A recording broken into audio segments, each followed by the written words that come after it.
नमस्कार साथियों, test number 11 का सॉल्यूशन पे चर्चा करते हैं। टेस्ट नंबर 11 NIPO और इंडिपेंडेंट रिप्रेजेंटेशन एक्ट से रिलेटेड ये टेस्ट था। सबसे पहले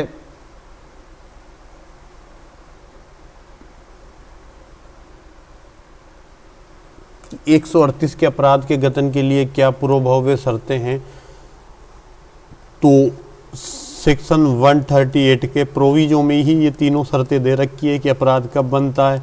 विधिमान्य समय के अंदर आपको चेक प्रस्तुत करना पड़ता है।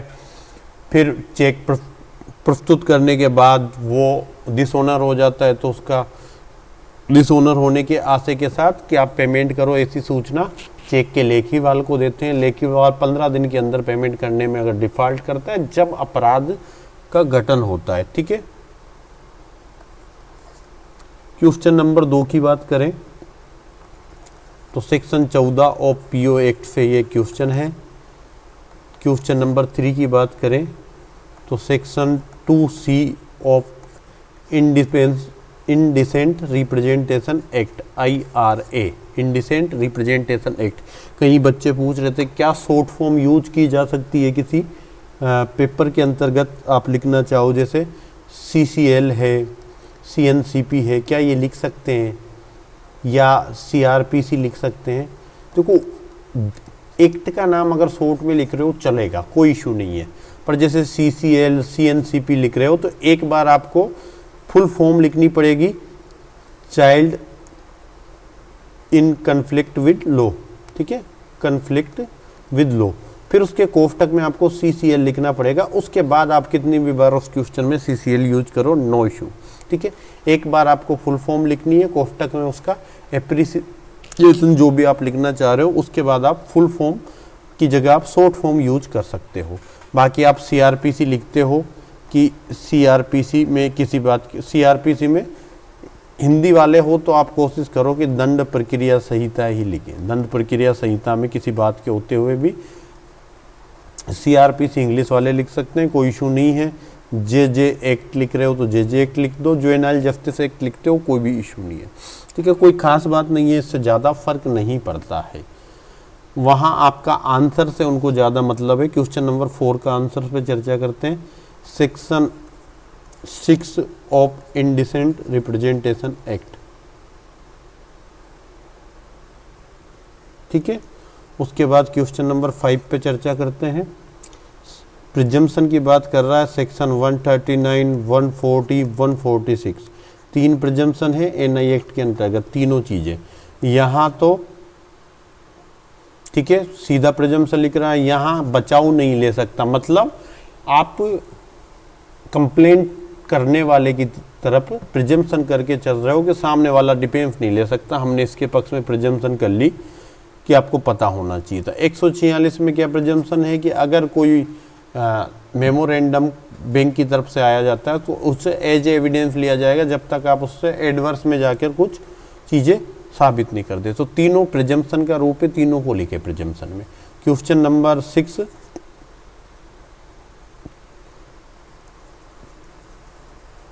प्रीएम्बल की बात करता है। ठीक है,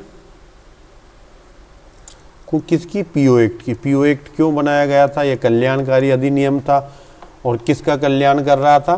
ठीक है, आपको सबको अच्छी तरह से पता है किसके कल्याण के लिए इस एक्ट को बनाया गया था। तो ये सब चीज़ें आपको नॉलेज है, मुझे बताने की ज़रूरत नहीं है।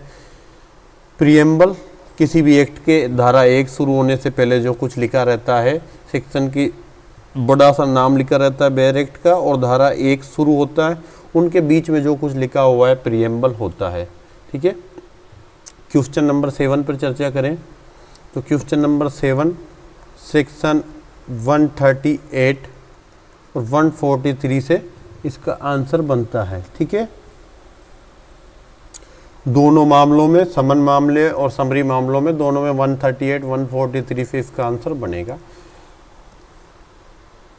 क्वेश्चन नंबर 8 एक्चुअल में मेरे पास ना NI ना PO और ना ही IRA का एक्ट है। मैं अंदाजे से डायरेक्ट सेक्शंस बता रहा हूँ, एक बार क्रॉस चेक कर लेना कि कहीं कोई गलती ना हो जाए। क्वेश्चन नंबर 8 है प्रति कर दिए जाने के संबंध में क्या उपबंध है। तो ये सेक्शन 5 ऑफ पीओ एक्ट में बता रखा है। ठीक है, क्वेश्चन नंबर 9,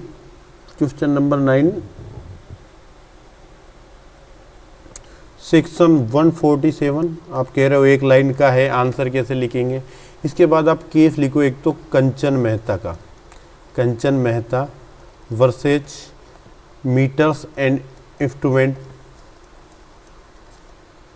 इंस्ट्रूमेंट लिमिटेड।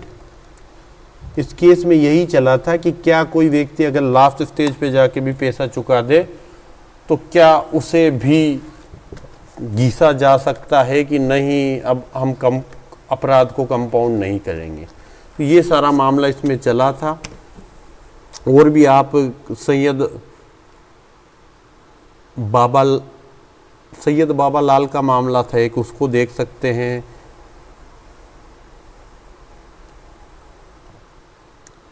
और मैं आपको केफ्लोज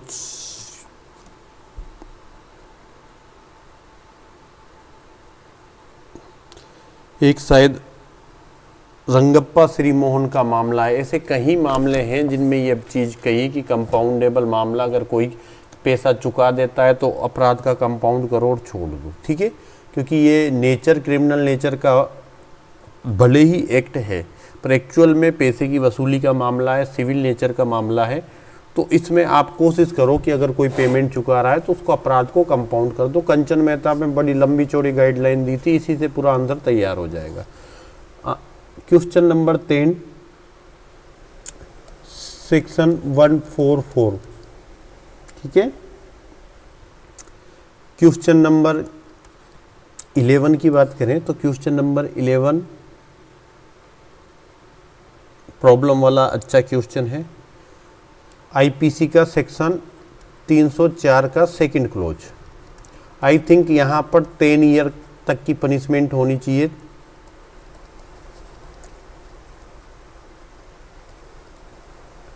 टेन ईयर्स तक की पनिशमेंट है तो सेक्शन 6 ऑफ पीओ एक्ट कहता है कि आजीवन कारावास नहीं है तो आप पीओ प्रोबेशन का फ़ायदा देंगे। तो यहाँ प्रोबेशन का फ़ायदा देना था। आंसर ड्रॉ करना कोई मुश्किल काम नहीं है। देखो, जब भी प्रॉब्लम वाले क्वेश्चन आए तो सबसे पहली लाइन लिखनी होती है कि उपरोक्त प्रश्न या उपरोक्त समस्या आईपीसी के सेक्शन 304 के सब क्लोज सेकंड, या डायरेक्ट जैसे 304 का सब क्लोज सेकंड तो पेपर में ही दे दिया, तो आप लिख सकते हो उपरोक्त समस्या का संबंध प्रोबेशन ऑफ अफेंडर्स एक्ट 1958 की धारा 6 से है। फिर आप उस क्वेश्चन के ब्रीफ फैक्ट बताते हुए वो कंसेप्ट बताओ जिसके आधार पर सोल्व होना। तो हम जैसे धारा 6 की बात लिखेंगे कि कोई आजीवन कारावास से दंडनीय नहीं है, 21 साल से कम आयु का व्यक्ति है, तो जहां तक अपराध की परिस्थितियां जिसके अंतर्गत अपराधी का चरित्र और अपराध की प्रकृति है उसको ध्यान में रखते हुए धारा 3 और 4 के अधीन उस बालक के साथ जो 21 वर्ष से कम का उसके साथ व्यवहार किया जाएगा। अगर नहीं करता है तो ऐसा व्यवहार नहीं करने के कारण अभिलिखित करने होंगे। मतलब कि कानून इसके पक्ष में है कि उसको छोड़ दिया जाए, प्रोबेशन या सेक्शन 3 पर एडमोनिशन का फायदा दे दिया जाए। तो हमें उस चीज को मेंशन करना है क्लियरली। ठीक है, फिर आप लास्ट में कंक्लूजन करेंगे कि उपरोक्त समस्या, ये तो पहला पैरा आपने लिख दिया कि धारा 6 से संबंधित था, बीच में आपने पूरा कंसेप्ट लिख दिया, उसका सॉल्यूशन पे चर्चा कर ली कि ये होना था। लास्ट में करोगे अतः निष्कर्षतः कहा जा सकता है कि उपरोक्त समस्या में जो 21 साल से कम उम्र का व्यक्ति है 304 सेकंड के अंतर्गत आने पर इसको प्रोबेशन के अधीन छोड़ दिया जाएगा। ठीक है, क्योंकि 10 साल से कम की सजा है। तो आपको निष्कर्ष लिखने 3 चीजें मेंशन करनी है, प्रॉपर किस सेक्शन से प्रॉब्लम है, फिर उसका मेन प्रॉब्लम को डिफाइन करेंगे थोड़ा ब्रीफ में 4, 5, 7, 8 लाइनों में इसको पूरा को कंक्लूड, लास्ट में आपको कंक्लूजन लिखना है कि आपका इस क्वेश्चन पे क्या कंक्लूजन है। ठीक है, 12 क्वेश्चन नंबर 12 पे चर्चा करता हूं। इसमें सेक्शन 5 होगा इंडियन इंडिसेंट रिप्रेजेंटेशन एक्ट का, जहां तलाशी के संबंध में पूछा है। ठीक है, 6 में साफ्ती है, 5 में ही होगा तलाशी। ठीक है, उसके बाद क्वेश्चन नंबर 13, क्वेश्चन नंबर 13 में सेक्शन 11 ऑफ पीओ एक्ट। ठीक है, क्वेश्चन नंबर 14, क्वेश्चन नंबर 14 में बात करें तो section 142 of NI act. Question number 15 की बात करें तो क्वेश्चन नंबर 15 में सेक्शन 8 ऑफ पीओ एक्ट कई बार पूछा गया है। ठीक है, क्वेश्चन नंबर 16 ये बहुत इंपॉर्टेंट है, हर बार अल्टरनेट में पूछा जा रहा है। बाकी क्वेश्चन नंबर अगर पीओ एक्ट की बात करें तो या तो सेक्शन 3 है पूछने लायक, 4 है, 5 है, 6 है, उसके बाद आप 8 है, 9 है, 11 है या 14 है। ये सारे सेक्शन जो पूछे जा सकते हैं डायरेक्ट पीओ एक्ट से। क्वेश्चन नंबर 6 का कंसेप्चुअल क्वेश्चन आएगा, डायरेक्ट लैंग्वेज नहीं पूछेगा।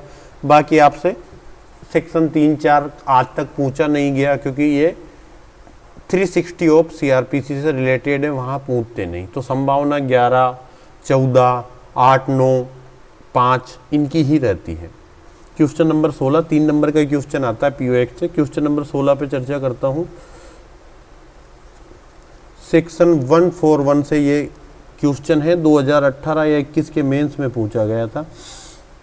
देखो वहाँ एक प्रोविजो लिखा होगा सेक्शन 14 में कि कोई व्यक्ति जो सरकार में किसी पद पर होने के कारण किसी कंपनी में निदेशक के रूप में नियुक्त किया जाता है तो उसकी चेक बाउंस के मामलों में कोई लाइबिलिटी नहीं होगी। और यह जो मेसर्स राम लिमिटेड के 2 निदेशक थे, एक तो राम थे, एक जिले का जिला कलेक्टर था।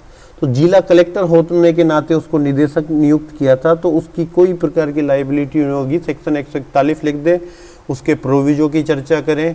पहले तो लिखे कि उपरोक्त समस्या सेक्शन 141 एनआई एक्ट से संबंधित है, फिर पूरा है उसको सेक्शन को लिखे, फिर उसका जो क्वेश्चन है उससे कंसेप्ट लगा के लास्ट में कंक्लूजन लिख दें कि भाई ये डायरेक्टर किसी प्रकार से लाइबल नहीं होगा। ठीक है, question number 17 section 3 of PO act. Question number 18 की बात करें तो section 143 A of NI act, यही था 18 में। ठीक है, कि अंतरिम प्रतिकर का प्रोविजन है कितना, मैक्सिमम 20%। ओके, क्वेश्चन नंबर 19 पर चर्चा करें। क्वेश्चन नंबर 19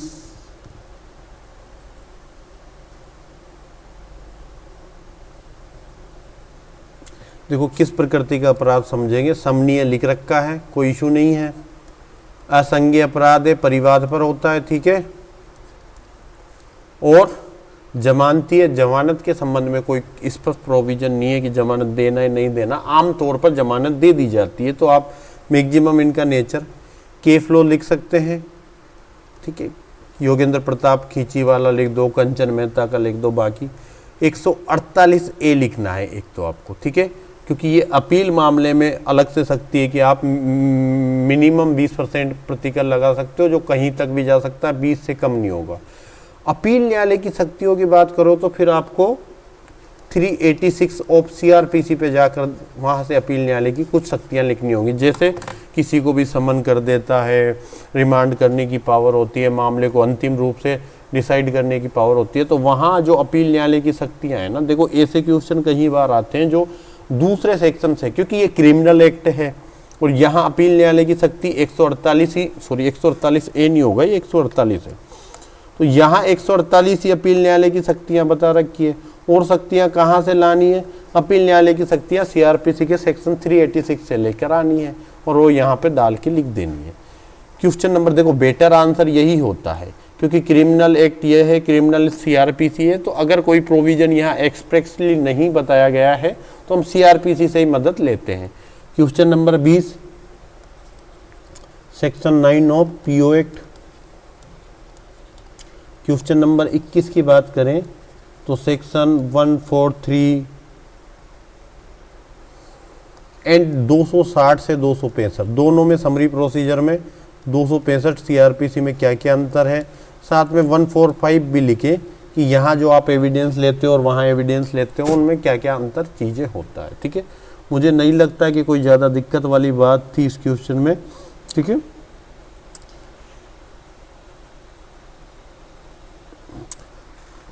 जनरल कंपेयर था, क्वेश्चन था। क्वेश्चन नंबर 22 की बात करें तो section 4 of PO act. Question number 23 की बात करें तो सेक्शन 13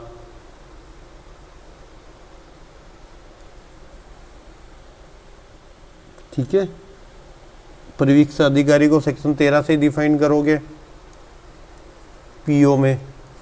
उसके अलावा दूसरे नंबर पे बात करें तो शायद ये सेक्शन 2 से लिख लेना, ये परिभाषाएं 2 से सारी परिभाषाएं दे रखी है। कंपनी वाली परिभाषा आपको लेनी है जो 5वें नंबर पे है, तो ये परिभाषा आप 141 ऑफ एनआई एक्ट के स्पष्टीकरण से लेना, कंपनी के अंतर्गत क्या आता है और क्या नहीं आता। बाकी यहाँ सेक्शन 2 में ए बी डी ई ये सारी परिभाषाएं वही हैं, क्योंकि सी तो हमने इंडिपेंडेंट रिप्रेजेंटेशन ऑफ वुमन पढ़ लिया है।